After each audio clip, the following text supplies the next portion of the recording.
Bonjour et merci de nous retrouver dans cette nouvelle émission de Sagesse bouddhiste. Comme la semaine dernière, nous partons en Thaïlande aux côtés de ceux que l'on appelle les bonzes pharangues, c'est-à-dire les étrangers qui ont décidé d'endosser la vie monastique dans le bouddhisme Theravada. Quitter son milieu et sa culture d'origine demande beaucoup de force de conviction, mais ceux qui y parviennent ne le regrettent pas.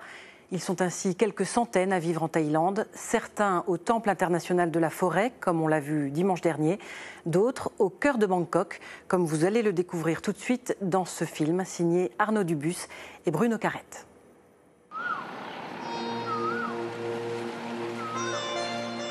Bangkok, capitale du plus grand pays du bouddhisme Theravada, l'école la plus proche du bouddhisme ancien. Bangkok n'est devenue capitale qu'à la fin du XVIIIe siècle.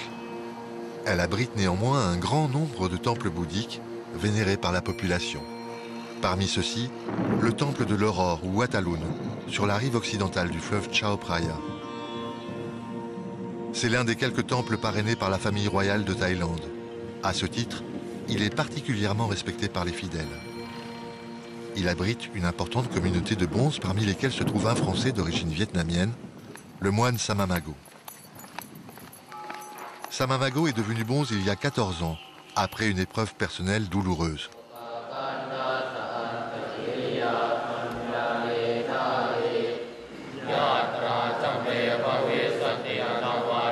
C'est dans le bouddhisme Theravada qu'il trouve son salut. Un bouddhisme assez différent du bouddhisme du grand véhicule ou Mahayana qu'il a connu au Vietnam. Un bouddhisme qui imprègne profondément et de manière très concrète la population de Thaïlande. Ici, moines et laïcs vivent en osmose. Les laïcs subviennent aux besoins matériels des moines, ils leur offrent la nourriture du matin, ils leur bâtissent des temples. Les bonzes répondent aux besoins spirituels des laïcs, ils leur permettent d'acquérir des mérites pour leur prochaine vie en accomplissant des actions positives. Les Thaïlandais, pour eux, ils ont tellement de chance de vivre avec le bouddhisme.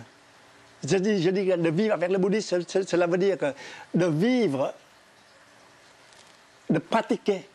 Eux, ils comprennent le bouddhisme et ils pratiquent le bouddhisme.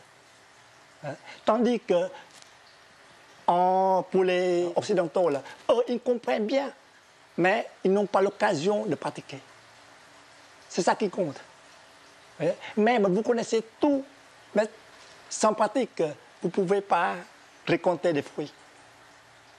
Ce qui compte, après avoir tout comprendre, il faut pratiquer. Pour les Occidentaux, c'est plus difficile. Eux, ils, intellectuels, livrent beaucoup plus dans les livres. C'est pour ça qu'eux, ils imaginent, idéalisent les choses. Une fois que je suis moine, je peux tout faire. Voilà. Mais c'est dans le texte, le Bouddha l'a expliqué, mais pour y arriver, pour lui-même, le Bouddha, combien de vies précédentes il a passé. Connaissant les deux cultures, occidentale et asiatique, Samamago jette un regard bienveillant sur ces Européens venus se faire bonzes en Thaïlande. Ils ont dû parcourir un bien plus long chemin que lui, le Français d'origine vietnamienne, dont le pays natal est tout proche. Je le respecte. Là. Je dis que, oui, il a trouvé quelque chose. Parce que je dis que chacun regarde le bouddhisme différemment. Mais je suis sûr que ces moines étrangers, il a trouvé quelque chose. C'est pour ça qu'il est venu ici. Tandis que les Thaïlandais, comme les moines thaïlandais, ils pensent que nous vivrons dans des pays européens, on est plus riches, on n'a plus de confort qu'ici. Pourquoi on est venu ici? Mais je dis qu'on est venu ici parce qu'on n'a pas de paix. Et vous avez de la paix, c'est qu'on vient pour vous mendier la paix. Phra Samamago a fait la connaissance à Bangkok de plusieurs bonzes venus d'Occident. Parmi eux, un Français, Phra Louis, devenu moine il y a 4 ans, après avoir longuement pratiqué le bouddhisme tibétain. Le destin de Phra Louis a basculé dans un temple de la province d'Ayutthaya, à une centaine de kilomètres au nord de Bangkok.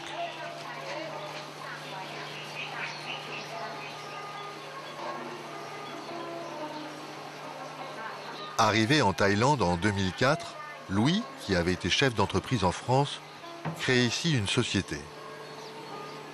Il se marie à une Thaïlandaise.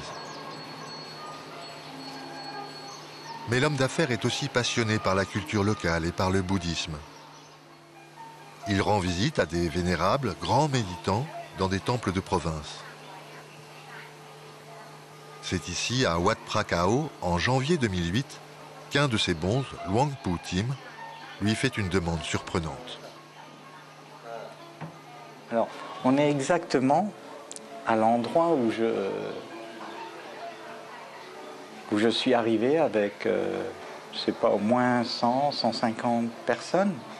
Donc il y a des gens qui étaient là dehors, il y a des gens qui étaient là, et puis moi en fait j'étais à l'intérieur, à droite là. Luang Pu Tim se tenait exactement où le moine se tient actuellement. Et donc en fait les gens venaient, Luang Pu Tim les bénissait. S'ils avaient acheté des amulettes, des choses comme ça, ils bénissaient aussi les amulettes. Et à un moment donné, donc, il m'a regardé, puis il m'a demandé de m'avancer. Et il m'a expliqué qu'il avait 95 ans, qu'il allait mourir l'année d'après, au mois de mars, qu'il n'avait pas d'enfant, garçon du moins, et il m'a demandé si je voulais devenir moine pour lui. Donc j'étais avec mon épouse, je lui ai dit que j'avais une société, que j'avais une vie et que je m'y étais pas du tout préparé.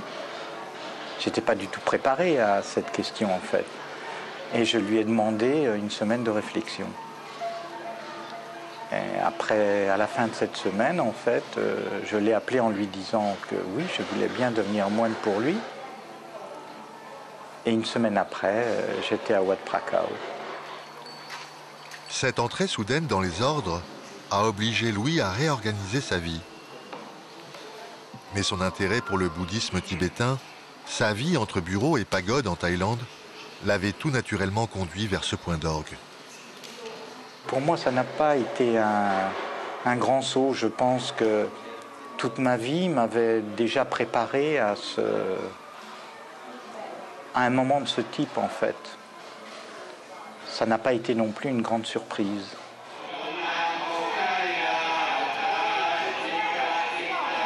Après la mort de Luang Pu Tim en 2009, Phra Louis s'installe à Wat Po Tong, un monastère situé dans un quartier populaire du sud-ouest de Bangkok. Il passe la plus grande partie de son temps dans son kuti, une chambre au parquet de teck dont il ne sort que pour la quête des offrandes le matin et pour des cérémonies occasionnelles.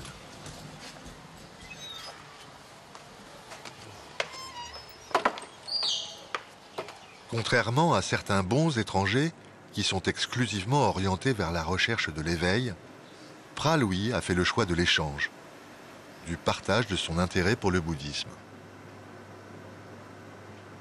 J'ai pris la décision à un moment donné plutôt que de ne travailler que pour moi-même, de partager.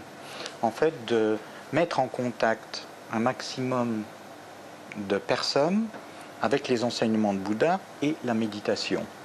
Et le meilleur support, c'était Internet. Donc j'ai créé ce site en 2010. Et donc à travers ce site, être contacté par des personnes qui viennent ici, ou alors par Internet, puisqu'aujourd'hui on peut utiliser Skype, les mails, c'est relativement facile.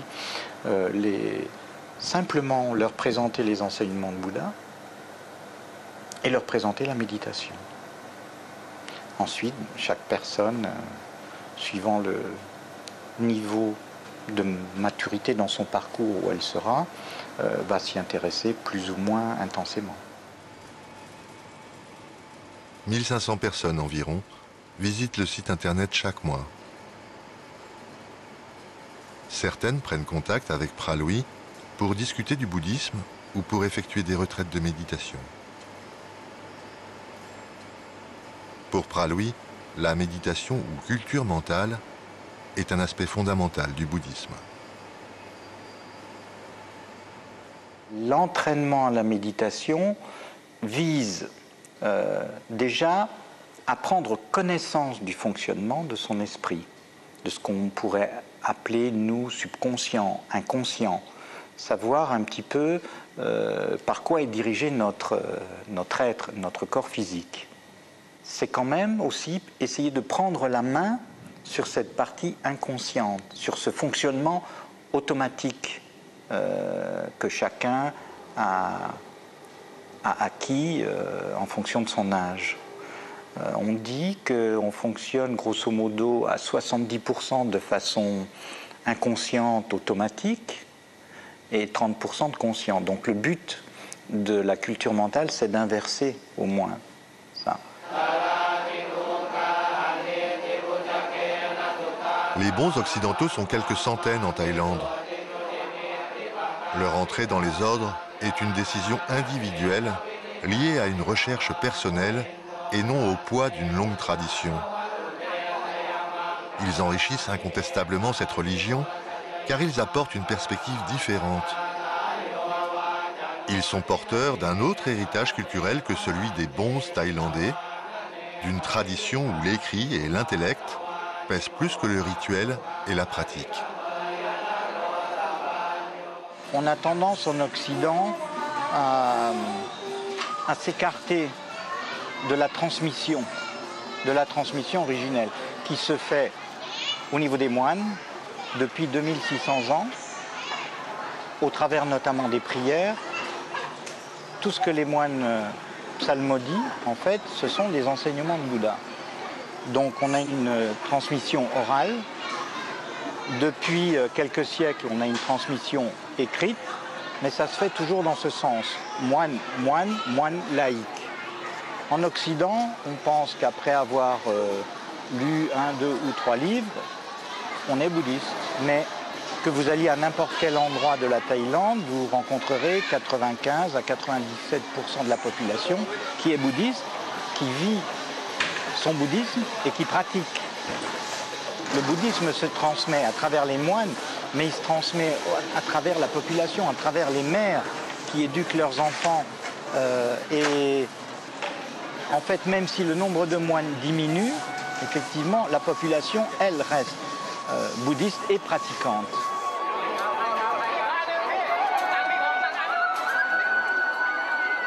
Il serait présomptueux de penser que les bons occidentaux puissent apporter un second souffle à un bouddhisme thaïlandais qui paraît parfois sur le déclin. Mais les allées et venues des bons de différents horizons ont toujours existé.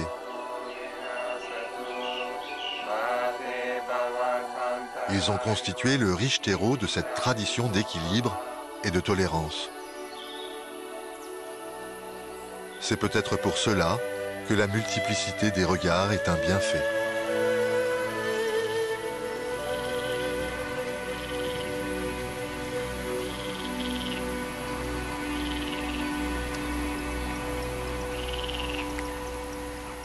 Voilà, c'était le film Les Bons Pharangues, réalisé par Arnaud Dubus et Bruno Carrette, sur ces étrangers qui ont quitté la vie civile pour s'engager et œuvrer pour le bouddhisme Theravada en Thaïlande.